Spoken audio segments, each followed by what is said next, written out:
कभी कभी हमारे अंदर एक ऐसी खामोश चीख गूंज रही होती है ना, कि अगर कोई भी डॉक्टर अपने स्टेथोस्कोप से उसे सुनने की लाख कोशिश करे तो भी सुन ना पाए। उस रात मेरे साथ भी कुछ ऐसा ही हो रहा था। ऐसा लग रहा था कि मैं सांसें तो ले रहा हूं, पर मेरे अंदर कोई हलचल नहीं थी। उस रात मैंने अपने आप को संभालने की बहुत कोशिश की, बहुत चाहा कि मैं खुद को अकेला ना करूं। पर अंत में मैंने अपनी ही बैल्कनी में खुद को अकेला पाया।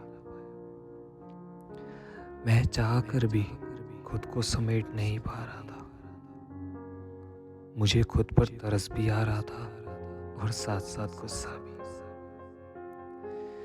मेरी आंखों से आंसुओं की धारा लगातार बहती जा रही थी, जिसे रोकने की मेरे अंदर बिल्कुल भी हिम्मत नहीं थी। मेरी लाइफ में ये पहली बार हो रहा था कि जब कोई अपना होकर भी अपना ना रहा। मुझे हमेशा सब कुछ बड़ी आसानी से मिल जाता था, इसीलिए किसी को खोने का दर्द क्या होता है मुझे मालूम ही नहीं था। ये पहली बार था जब मैंने किसी को इतने करीब से अपने से दूर जाते देखा था।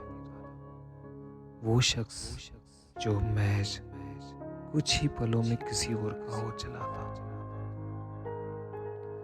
वही शख्स जिस पर कुछ पलों के बाद मैं अपना हक हमेशा हमेशा के लिए खोने वाला था। वही शख्स जिससे लड़े बिना मुझे नींद नहीं आती थी। मैं वहां फंसा था जहां मैं उसे गलत भी नहीं कह सकता था और सही भी। वो तो मेरे साथ रहना चाहती थी, पर शायद किस्मत को ये मंजूर ना था।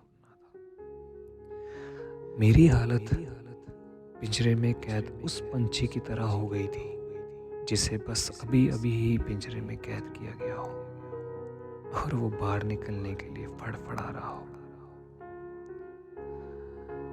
मानो सब कुछ धीरे धीरे ढलती शाम के साथ खत्म होता जा रहा था और मेरा दिल इसे मानने को तैयार ही नहीं था। पूरी शाम इसी जद्दोजहद में निकल गई कि अब इससे कैसे बाहर आया जाए,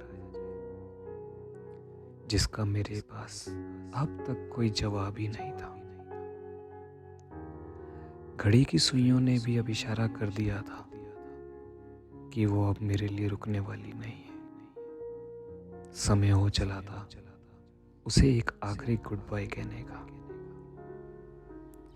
मैंने साइड में पड़ा अपना मोबाइल उठाया और उसे एक आखिरी मैसेज कर दिया कि wish U a very happy married life.